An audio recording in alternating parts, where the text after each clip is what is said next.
And to your point about how big the NFL is, we have arrived at the first offseason tentpole event barely 2 weeks after the 2025 season finally concluded with Super Bowl 60. We will be in Indianapolis. I will be there tomorrow. Chris hopefully will be there by Wednesday. We'll be there through Friday. We'll have 2 hours live every morning. We'll get access to coaches and GMs Tuesday, Wednesday, and then Wednesday, Thursday, Friday. All of the prospects come through. I've seen some of the names that we're going to have. We'll have some of the best players. The NFL does a great job of, hey, there's another compliment. Save that one for the next time they complain. They do a great job of bringing guys through and making them available for the various folks who are there set up. It's a strange deja vu moment when I walk into that room every year. It's like, weren't we just here yesterday? Yeah, right. Yeah, do you every year? It's like we were just here yesterday. It's just one of those, and we have moments like that on the course of a calendar year where you feel that passing of a year like that. And that room where the podiums are, we've been in the same place for years now. So that's where we'll be as of tomorrow morning, where I'll be as of tomorrow morning, and the workouts are coming. You know, it's the same check the box every year, which quarterbacks are going to throw or not throw. And that, I think we've evolved past the point where it's a national crisis if a top prospect isn't going to throw at the combine. Right. Every year, though, there's some little bit of, do you really want to compete? Like, come on, man, this isn't a game. It's not football. It's the closest thing we're going to have to football until September, but it's not football, and guys have important reasons to not show up and throw to a bunch of guys they don't know and get judged based on what they do or don't do, throwing the football to guys that they don't know how they run their routes. They've never thrown to them before, and they get judged. The quarterback always gets judged by whether or not the pass is in the vicinity of the guy who's supposed to catch it. Yeah, definitely. I mean, honestly, Mike, there's a part of me that sits here, and I'm not sure that I don't feel like we're watching the end of the combine and its popularity kind of just happen here slowly but surely. That would be my assessment of what you just talked about a little bit. I feel like we're getting to that point here. Right? We're getting to the point where, to something you've said, and you've been way ahead of the curve of this, and I've thought about this the last few days, where I've just been, like, the top players are just, they're not going to work out at this thing anymore. It's coming to an end. It's coming to an end. And it's coming to an end to such a point where the coaches and GMs, the head coach and the GM aren't even going anymore. All right? So, that just says a lot to itself, too. And I know they're talking about making it this moving sideshow in Chicago, and we're going to move it all around like the NFL draft. They gave up on that. I think they have to. Yeah. I mean, first off, Indy's the perfect setup. Second, right, I just don't know if there's going to be a big draw here. As we continue to go, and there's just more and more technology and information, and scouts get to see players in person so much, and then the colleges allow them to look in at their, the stuff they track them with, their speed, all their things that they're doing. And some colleges allow the NFL, the scouts to do that and get a look into all the different ways they're, gauged during the year.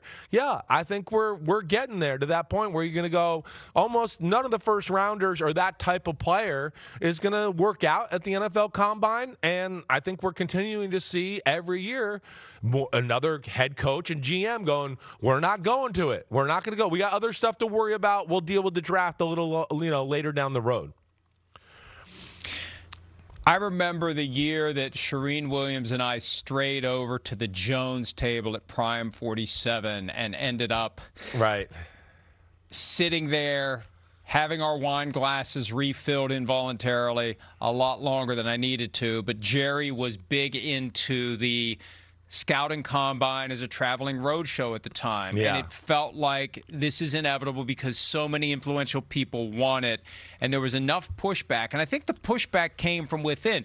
If coaches are going to skip it in Indy, if they make this thing a pain in the ass where it's spread all over L.A., and the hospitals here, and where they do the MRIs and the X-rays, and then you're meeting with the players over here, and then the workouts are over here, people just aren't going to go. It becomes horribly inefficient. The best argument for Indianapolis is it's efficient, it's cozy, and it really is like the NFL likes to make everything seem bigger than it is.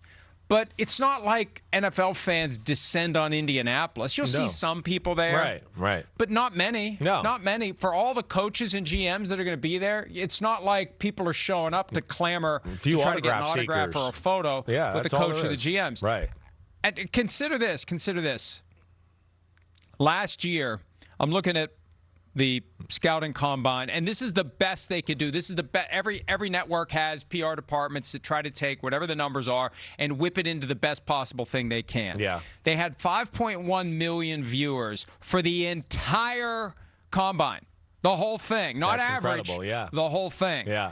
The day 3 Saturday coverage with quarterbacks, receivers, and running backs averaged 484,000 viewers. That is nothing in comparison to what the NFL usually does. And we're just talking about these numbers with hockey. 484,000 for this thing that we've been led to believe is the crown jewel of the offseason. And I think they've realized, as you've said, it's not. It's not. They took a thing that was nothing. They propped it up into a made-for-TV event. At some point, it felt like it was on this upward trajectory until people figured out, what the hell, this isn't football. We're tuning in for these workouts, and I don't even watch them anymore.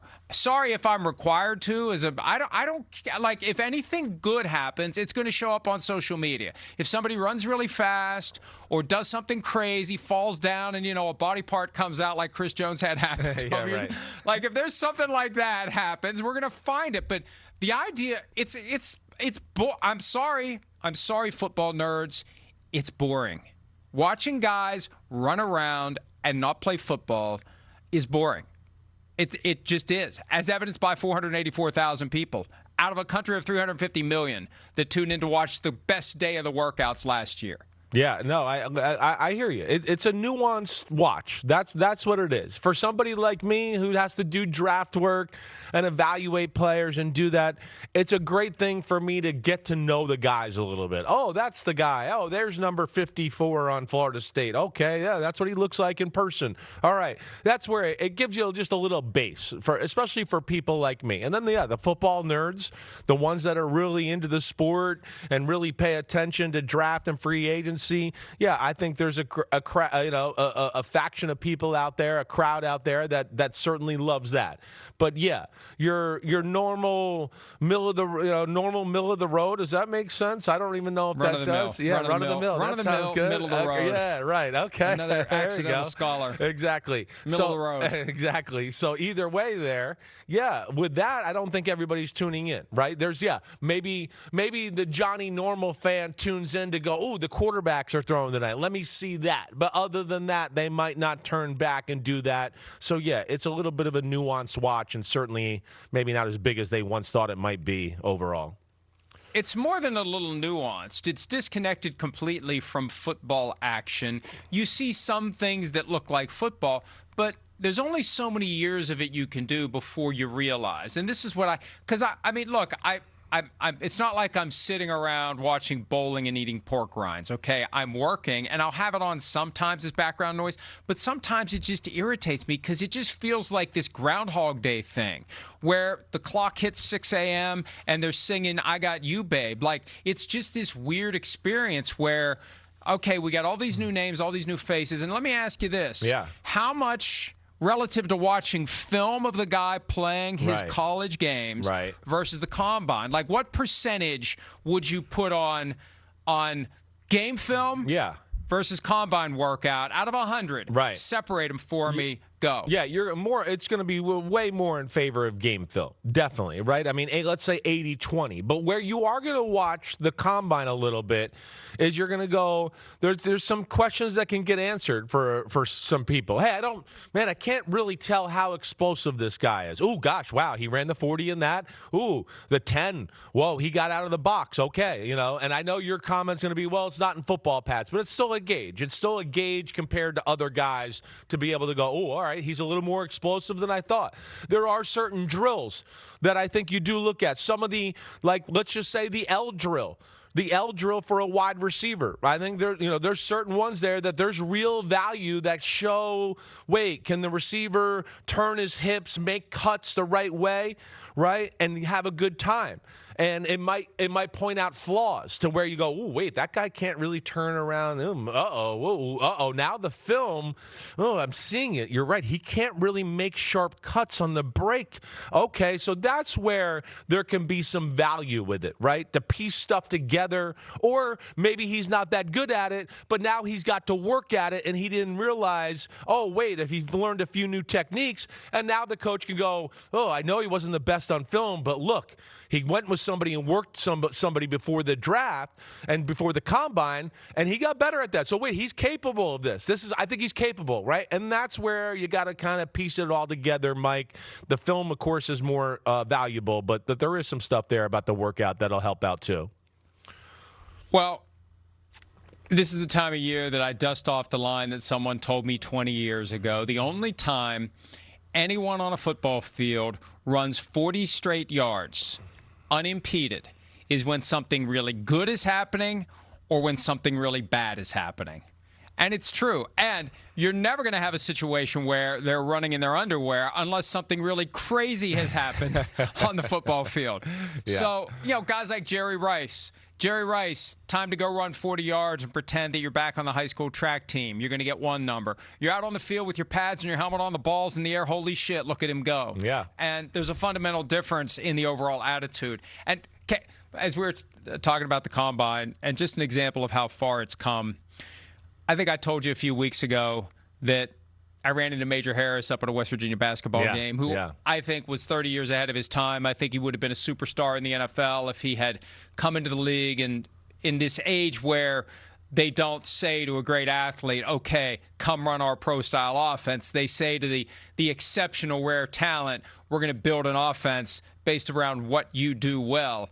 He showed up, and this was before anybody even paid attention to the scouting combine. And I'm looking at the article from the Pittsburgh Post-Gazette. He showed up for his workouts in jeans and a dress shirt. Oh, that's amazing. It's just so much different now, especially since everything's sponsored. Hell, I got the No Bull that they gave us for free 2 years ago that it's in the rotation.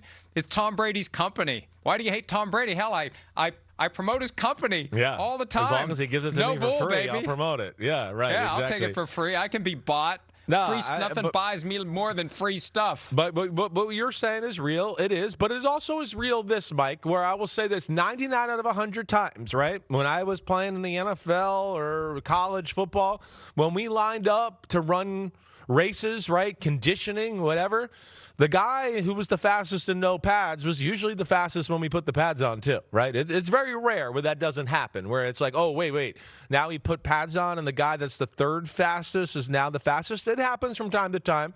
But so that's where, there's some positives about the combine and all that. But to your point and what you've always talked about, when you already know you kind of got a niche at the top of the draft, why risk it? Hi, it's Mike Florio. Thanks for watching PFT on YouTube. Hit subscribe for the latest news and analysis from Pro Football Talk.